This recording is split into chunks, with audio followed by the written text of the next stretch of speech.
Vous connaissez bien ce mythique regard de requin qui a atteint son expression la plus forte sur le coupé série 6. Mais ce que vous savez peut-être pas, c'est que pour dessiner cet avant de Squall, le légendaire designer Paul Bracq s'est inspiré d'une locomotive de la SNCF. Oui, vous avez bien entendu, et on va en parler.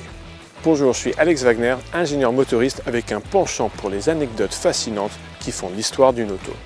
Aujourd'hui, dans ce nouvel épisode des BMistes, je vous emmène au cœur de cette énigme. On va explorer ensemble tous les petits détails insolites de cette 635 CSI, on va l'emmener faire un essai dynamique et bien sûr on va lui discerner son BM score. En rentrant chez moi, je vais regarder les petites annonces parce que j'ai envie d'en avoir une. Et tant pis si elle ferait un chrono pourri en Nürburgring, on s'en fout, c'est pas fait pour. On passe en seconde.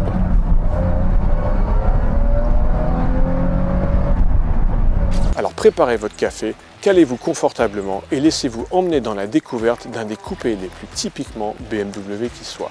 Vous êtes prêts? C'est parti! Est-ce que comme moi, vous avez ce travers légèrement sociopathique d'associer les gens à leur voiture? Dans les années 80, un ami proche de mes parents avait une 635 CSI, en plus elle était rouge. À mes yeux de pré-ado, cet homme était aussi cool que James Dean ou Steve McQueen. Et me voici, 40 ans plus tard, devant le même modèle, je me sens comme un gosse. Pendant 13 ans, de 76 à 89, la série 6 E24 a consolidé l'irrésistible ascension de BMW. Au passage, cette grande longévité cache un tour de passe-passe technique dont je vais vous parler dans un instant. Le grand coupé E24, dessiné par le bordelais Paul Bracq, succède au magnifique coupé E9, designé par Wilhelm Hofmeister, autre personnage dont on va parler et je crois que vous savez pourquoi. Imaginez le défi pour Bracq. Surpasser le coupé E9, ce serait un peu comme s'aligner au sprint du 100 mètres juste après Usain Bolt. Tu t'alignes sur la ligne de départ, mais tu te demandes si tu ne devrais pas plutôt partir en courant dans l'autre sens. Pourtant, visiblement, Bracq a relevé le défi avec brio. Mais Bracq était un homme sous influence. Alors non pas d'une substance, mais d'une inspiration inattendue. En effet, avant de rejoindre BMW en 70, Paul Bracq a œuvré en 67 chez Brissonneau et Lotz, une société de conception de locomotives.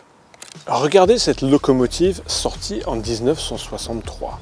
Son design avant-gardiste, signé Paul Arzins, pourrait bien avoir inspiré l'avant iconique de la série 6 E24. Cette locomotive était la première d'une lignée un peu sévèrement surnommée « nez cassé », évoquant la dynamique d'un sprinter dans les starting blocks, prêt à bondir. Très dynamique qu'on retrouve dans l'avant de la E24. De même, regardez cet avant en forme de flèche, qui suggère le mouvement et la vitesse. Alors est-ce que Bracq s'est inspiré d'Arzins? Je sais pas, mais je me souviens, enfant dans les années 80, à regarder les trains en partance des vacances, je trouvais que les locomotives avaient eu un étrangère de BMW série 6. Je me doutais pas par contre que 40 ans plus tard, j'allais explorer cette connexion dans une vidéo. Et vous? Est-ce que vous trouvez que la ressemblance est intéressante ou vous trouvez que j'hallucine? Poussez-vous! Voilà le message sans équivoque qu'envoie cette gueule de requin quand on l'aperçoit dans le rétroviseur. Si BMW avait déjà depuis le début des années 60 leur fameuse calandre inversée, c'est avec cette série 6 en 76 qu'on parle vraiment de squale ou de requin. Cette allure de prédateur a captivé les esprits, surtout ceux des traders des années 80 à qui il faut dire que ça convenait très bien. Pourtant, sous ses airs conquérants, la série 6 E24 arbore aussi une élégance raffinée. Paul Bracq a su lui apporter de la grâce, comme il l'avait fait auparavant avec la Mercedes SL Pagode. On l'oublie aujourd'hui, mais dans les années 70, les voitures haut de gamme se distinguaient par leur finesse. C'était une époque où l'élégance et la puissance dialoguaient en harmonie. Le long capot suggère la présence d'un puissant 6 en ligne, seule architecture moteur disponible. Mais regardez, par rapport au majestueux coupé E9 sans pilier, on a cette fois un discret pilier B qui s'intègre bien parce qu'il est de couleur noire, qui préserve l'habitacle en cas de retournement et présente un point d'ancrage solide pour les ceintures de sécurité. Cette forme en coude permet de ménager une surface en tôle qui apporte du poids sur l'essieu arrière, soulignant que c'est aux roues arrière que passe la puissance. Chez BMW, le style traduit la technique. Petit clin d'œil, si vous croisez une E24 avec son toit entrouvert, c'est que le propriétaire joue à fond la carte du requin. Vu de côté, on dirait une nageoire dorsale, et vu de 3/4 arrière, on pourrait penser à des branchies. Venez voir l'arrière. Les connaisseurs reconnaîtront les blocs-feux de la BMW M1, mais c'est bien ce coupé E24 qui les a inaugurés, la supercar du département Motorsport les adoptant 2 ans plus tard. La version 635, la plus grosse cylindrée, annonce la couleur et se différencie avec un spoiler avant profond comme un chasse-neige et à l'arrière, un becquet en caoutchouc typique des années 80. Les jantes et les pneus Michelin TRX d'origine, aux dimensions métriques et aujourd'hui coûteux, ont ici cédé leur place à une alternative plus pratique. Les Alpina étant très prisés, ici en 16 pouces, ça va très bien avec les tours de vitre chromés, ou en 17 pouces, ça va bien aux versions plus modernes avec leurs tours de vitre en Shadowline noir. Quand on sait qu'un train de pneus TRX aujourd'hui c'est 2000 €, on peut comprendre. Et vous êtes plutôt team jante Alpina ou clan jante d'origine? Alors BMW a rusé pour assurer leur longévité record de 13 ans parce que sous sa robe, la série 6 s'appuie sur les éléments techniques de la série 5.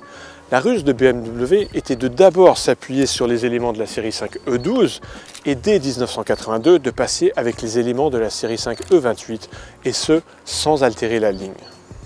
Mais les BMistes avertis savent distinguer d'un coup d'œil les deux. Ici on a une deuxième génération, donc post-82, on a les feux anti-brouillard qui sont intégrés dans le spoiler avant.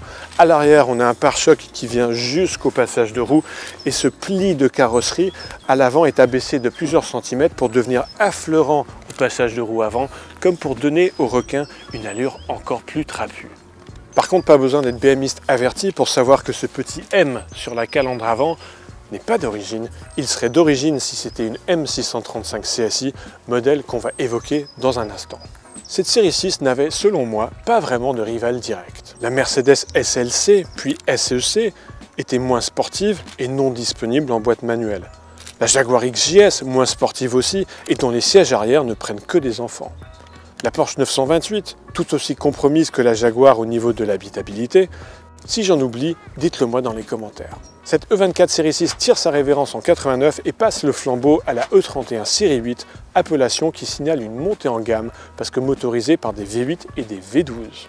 On a alors un retour au design sans pilier B, permis par un ancrage astucieux des ceintures de sécurité directement sur les sièges. La légende BMW perdure. Maintenant, le meilleur moment, on va découvrir ensemble ce qui se cache derrière ce long capot moteur. Alors remarquez comme il s'ouvre de façon antagonique, c'est-à-dire que comme beaucoup de BMW à l'époque, le point plus, c'est qu'en cas d'ouverture impromptue, le flux d'air a tendance à refermer le capot. Le côté négatif, c'est que l'accessibilité mécanique est moins bonne, que ce soit pour travailler dessus ou simplement pour admirer le moteur.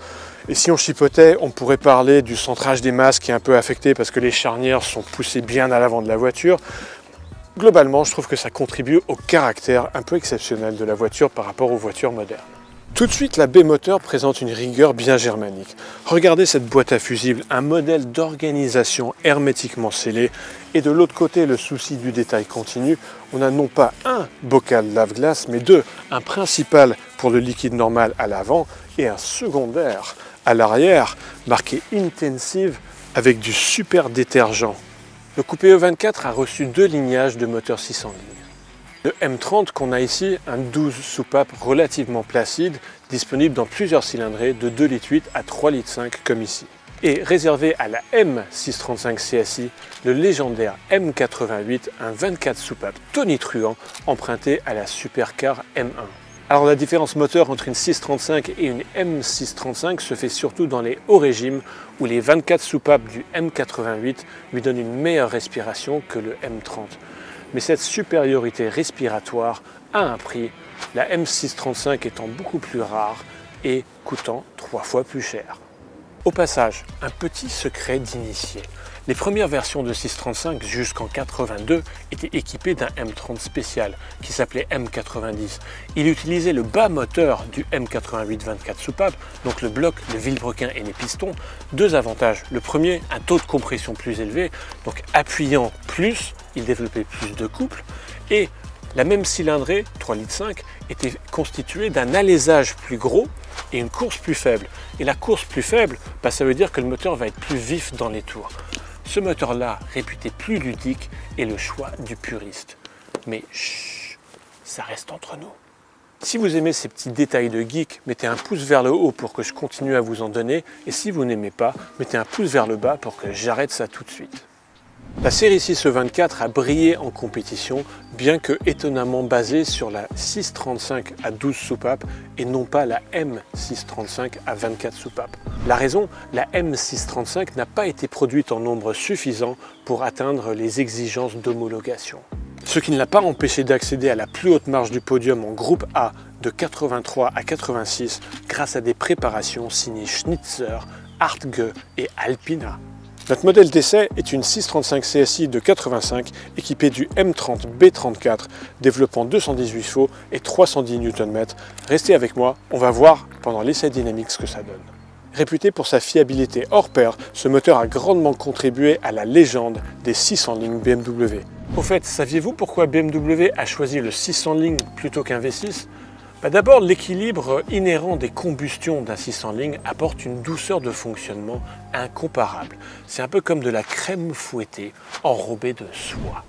Autre avantage, la simplicité. Avec une seule culasse et un seul arbre à cames, il y a un coût de fabrication et d'entretien qui est relativement réduit par rapport au V6 qui a 2 bancs. Alors l'inconvénient, c'est qu'un 6 en ligne est relativement long, mais quand on est BMW et qu'on l'installe longitudinalement sous un long capot pour propulser les roues arrière, c'est un bon choix. Reste un défi, celui de la hauteur par rapport à un V6 plus compact avec ses 2 bancs inclinés. Et regardez comment BMW a contourné le problème. Ils ont installé leur 6 en ligne en l'inclinant de 30 degrés. Du coup, le centre de gravité est abaissé et ça permet aux designers de dessiner un avant plus profilé. Bienvenue à bord de la 635 CSI. Ce bel exemplaire nous est sympathiquement fourni par Munich Icons, spécialiste des BM des années 70, 80 et 90, situé proche de Bruxelles en Belgique. Je suis personnellement client de Munich Icons qui m'ont profondément préparé 2 BM et je peux les recommander chaleureusement. Merci beaucoup au passage au propriétaire de cette belle 6 pour le prêt de son auto qui a rendu possible cet essai.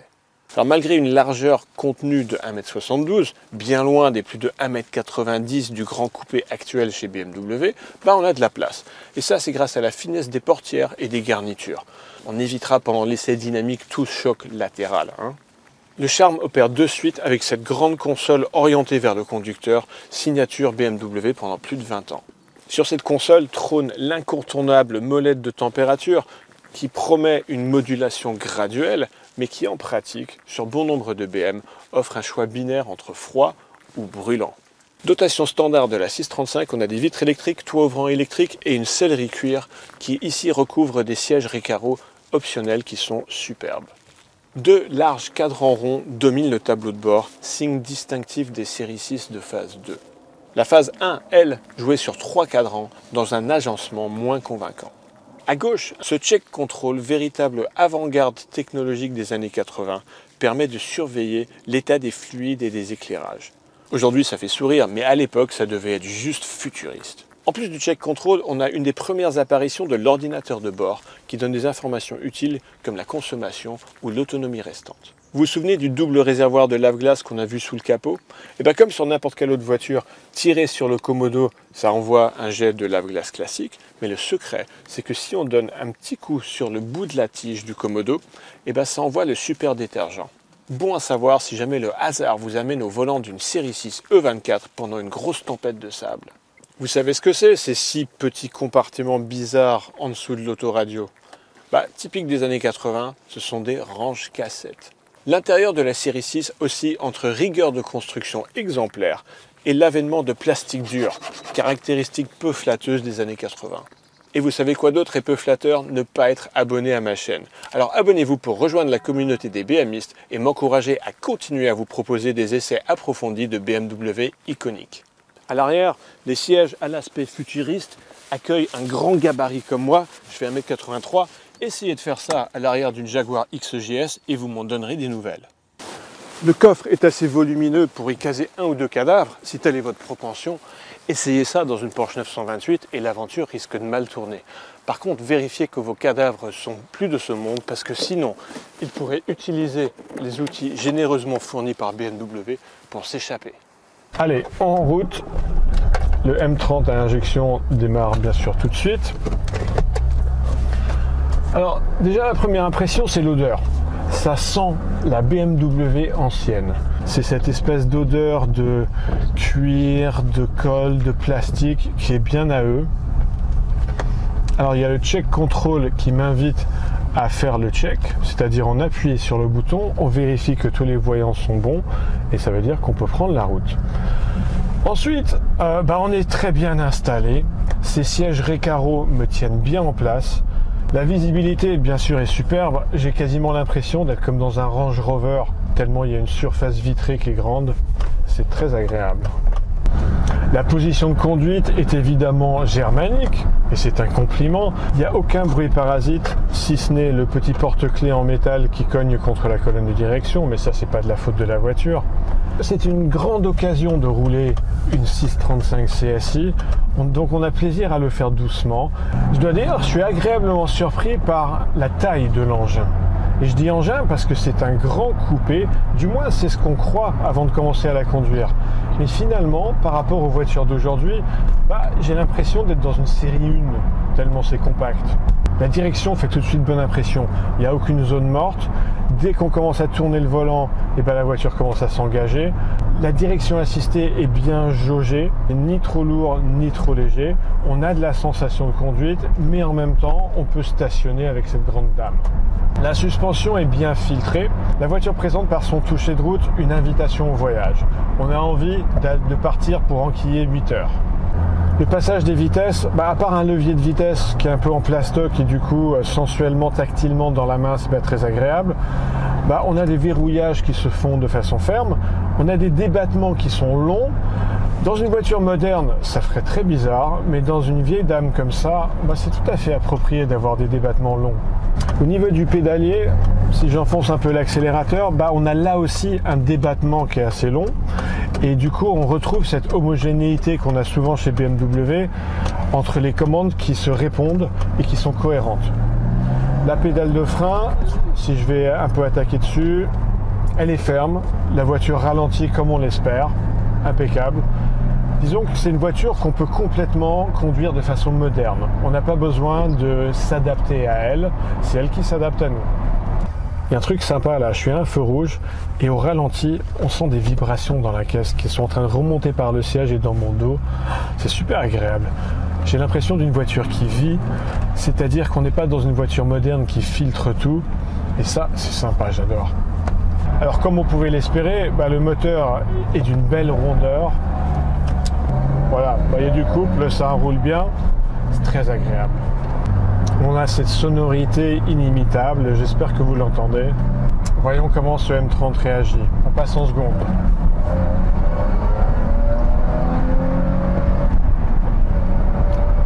Alors oui, évidemment, il ne faut pas acheter une 635 CSI pour ses performances. Je pense qu'elle serait embarrassée à suivre une Mini. C'est pas pour ça qu'on l'achète. On l'achète pour le charme de rouler doucement, le charme d'enrouler pendant des kilomètres comme ça, dans une sonorité ronde qui évoque un ancien temps. Et là, elle est super agréable. Franchement, j'ai pas envie de la rendre, j'ai envie de partir là pour rouler pendant 8 heures. Je dis souvent que le plaisir que procure une voiture, c'est le plaisir qu'on a au volant, multiplié par le temps passé au volant. Et sur ce point-là, la 635 CSI, elle score un max. On peut s'en servir comme daily, ou alors on peut la réserver pour les week-ends de beau temps. Franchement, on pourrait l'avoir comme unique voiture, parce qu'en plus c'est fiable. Aujourd'hui, les voitures sont malheureusement optimisées pour faire un temps canon au Nürburgring. Donc ça donne même des familiales qui sont raides comme un bout de bois parce qu'il y a ce besoin de contrôler bien la masse in extremis quand on attaque à fond sur un circuit. Or, l'usage qu'on a de la plupart des voitures, c'est pas attaquer à fond sur un circuit, c'est rouler tranquillement sur la route, qui plus est sur des revêtements imparfaits. Et cette série 6, comme beaucoup de voitures anciennement, est adaptée à ce genre d'usage, est adaptée à l'usage qu'on a réellement des voitures. Et tant pis si elle ferait un chrono pourri au Nürburgring, on s'en fout, c'est pas fait pour. GT versus voiture de sport, ce sont comme des vases communicants. Une voiture ne sait rarement tout faire ou alors elle va rien faire de bien. Cette voiture, ce qu'elle fait très bien, c'est GT. Ce qu'elle va moins bien faire, c'est l'attaque sur les petites routes. Alors on peut accélérer un peu. Écoutez.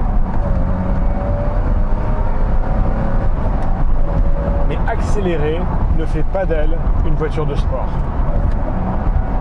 Il y a un truc marquant avec cette série 6, je ne sais pas exactement à quoi c'est dû, mais c'est un sense of occasion, un sens de la grande occasion, de l'exception, probablement parce que c'est un grand coupé. J'ai l'impression que si j'étais dans une série 5 de la même époque, donc la berline, ce serait pas aussi spécial comme expérience. C'est ça qui fait que j'ai envie de continuer à rouler avec, c'est ça qui fait que en rentrant chez moi, je vais regarder les petites annonces parce que j'ai envie d'en avoir une. Et maintenant, voyons comment la 635 CSI s'en sort selon le BM Score. Le style audacieux de cette E24 réussit l'exploit d'être aussi agressif qu'élégant, 5 sur 5. En matière de performance, le Big 6 est suffisant pour mouvoir la masse avec conviction, 3 sur 5. En termes de comportement, elle convainc dans son rôle de GT, mais perd un peu de sa superbe à l'attaque sur des petites routes, 3 sur 5. Le charisme mécanique repose ici sur le chon et la rondeur de fonctionnement intrinsèque à un bon 600 lignes, 3 sur 5. Niveau pratique, on peut compter sur une E24 pour démarrer tous les matins et parcourir toute distance avec 4 adultes à bord. Seule la conso pourrait vous freiner, 4 sur 5. Niveau rapport qualité-prix, à seulement un tiers du prix de son prédécesseur, la E9 3 litres CSI, la 635 CSI présente une vraie opportunité eu égard de son style et de ses prestations, 5 sur 5. Ce qui fait un BM Score total de 23 sur 30, soit 77%. On frise la mention très bien. Avec la série 6 E24, BMW maîtrise parfaitement son sujet. Grâce, élégance, agressivité, le Big 6 bavarois, cette console centrale orientée vers le conducteur, on a réuni dans ce grand coupé sportif l'ADN la plus typiquement BMW qui soit. Vous avez aimé le coupé E24? Alors vous allez adorer son illustre devancière, le coupé E9. Regardez cette vidéo dans laquelle je l'essaye pour vous, dans sa version allégée s'il vous plaît, la 3 litres CSL. Dans la vidéo, je vous montre pourquoi certains collectionneurs sont prêts à débourser 300 000 € pour mettre une 3 litres CSL dans leur garage. Ne ratez pas la vidéo parce que la 3 litres CSL, c'est une des plus mythiques BMW qui soit.